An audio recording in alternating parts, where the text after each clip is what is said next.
Hi there! So, I don't know if you noticed in my Loki balzo video, but that metallic net was really squiggly and kept trying to move on me. So that's why I ended up pinning it so much when I was working with it. Yeah, Zoe agreed if you heard her heavy sighs there in the background. But I think I've come up with the solution. I vaguely remembered the idea of pattern weights about halfway through that project, and I didn't really have any materials to do proper pattern weights. I've kind of been debating making some for a while now. So I went and kind of looked up some ideas that came across my memory, and I think the ones I want to try are these little marble tiles that you would use for a backsplash. But you cover the bottoms of it with felt where it's all roughed up to like stick to a wall. So we're gonna try this. It seems like it would be pretty simple. It'll be a really useful sewing tool for me. And who knows, it might be one of those epic Pinterest fails. But I've been enjoying Nailed It, and I'm gonna try my own version while making these pattern weights. Why don't you come along for the ride? So first thing I had to do was take all of these tiles off of this netting that came from Home Depot. They were glued on there really well. If you're doing it this way, rather than just cutting them apart with a box cutter, please wear some gloves. I did have some tiny little cuts in my hand for the next day or so because I didn't do this terribly well. So grab some gloves if you're gonna rip it apart, otherwise go grab a box cutter. Super easy. Okay, Pinterest hack 1 they don't tell you about. There's all of this glue residue and it comes off of the corners. Let's see if we can get that to zoom in.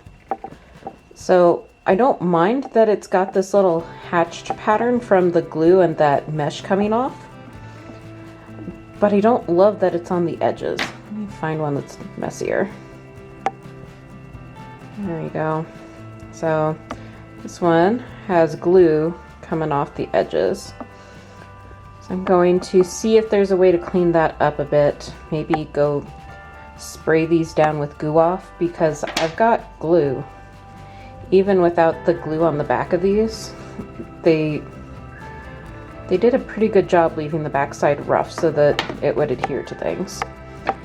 And then leaving the front side smooth.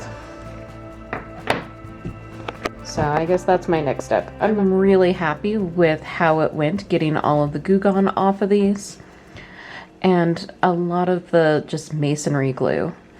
So one of the things that I found was I probably could have left it overnight to get better results, but we're off to a good start.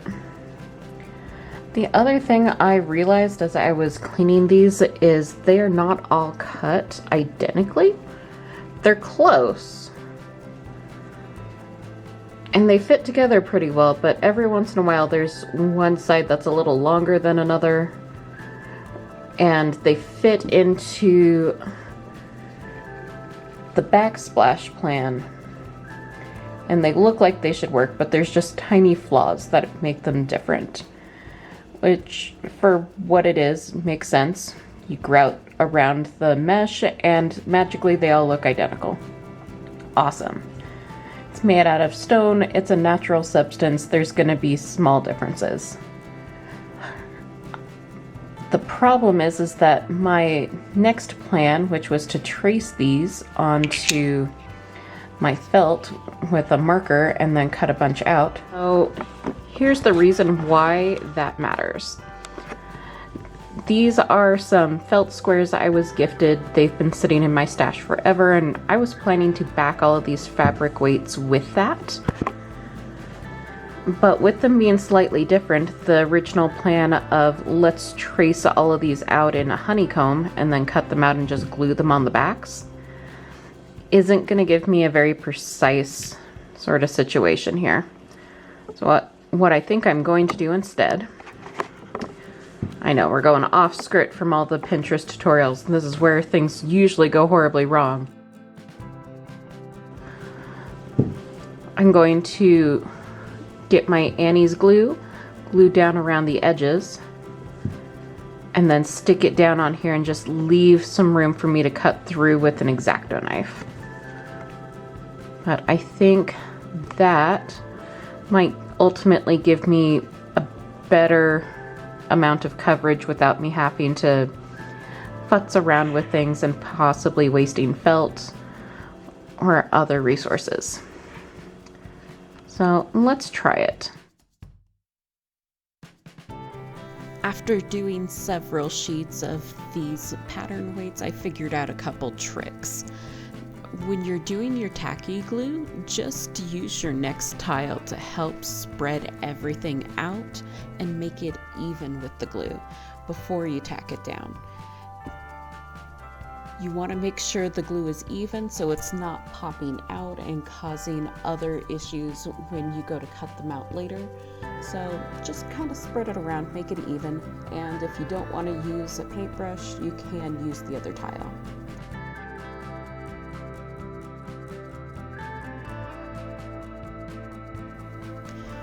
One of the other things I realized is just line them up in a straight line rather than trying to make a honeycomb pattern. I tried several different methods of cutting these out, and by far the easiest was when they are all lined up in a straight, even line.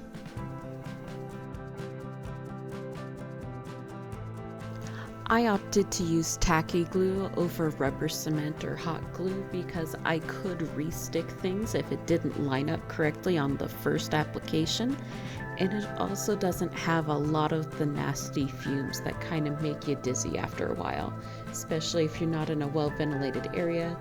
Please always take considerations like that.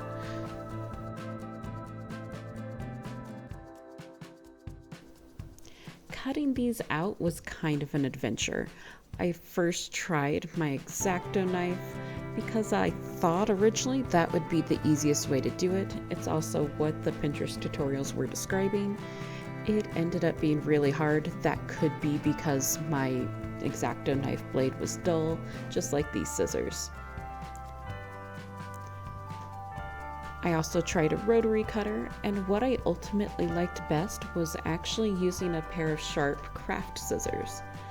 I was able to cut everything apart and then do a little bit of detail work around the edges so that it was clean and precise.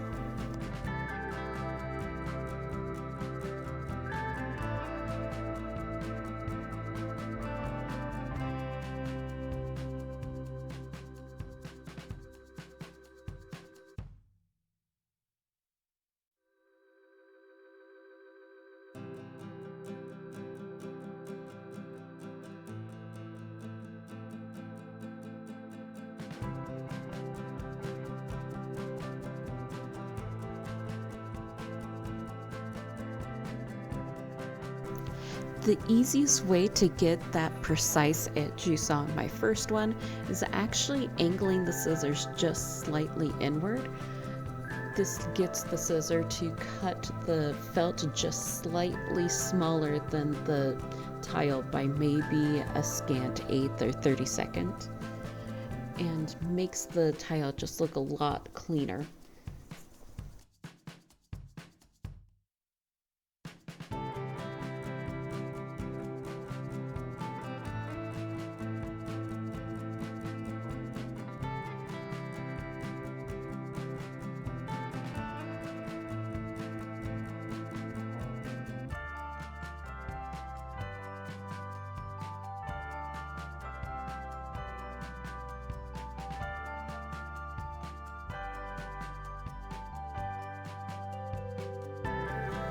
Go figure, my pattern weights weren't a Pinterest fail. It took a little bit of trial and error to figure out the best way to do it for me, but that's kind of the fun of Pinterest. I never really follow the directions line by line, but look at my tools and what I have available when I'm looking at projects there so that I can adapt the instructions to fit what I can do for the best result. So that's just my tip for working with some of those, and I got a pair of pretty snazzy pattern weights out of the deal. Are you going to make your own pattern weights? Tell me about it below in the comments. Also, if you've enjoyed this tutorial or found it inspiring, please go ahead and click that like button and maybe subscribe for more adventures.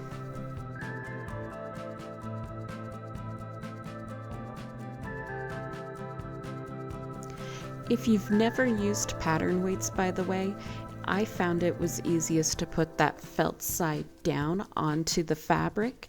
It actually made it kind of stick together almost like Velcro, so the pattern weight would stay in place with the fabric. Doing it the other way, it was sliding around and actually less effective than just putting my mug of tea on my sewing project.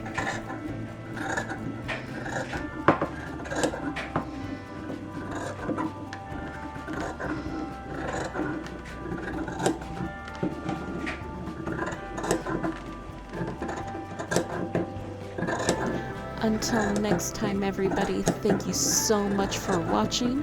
I hope you're having a magical day, and I'll see you in the next video. Bye.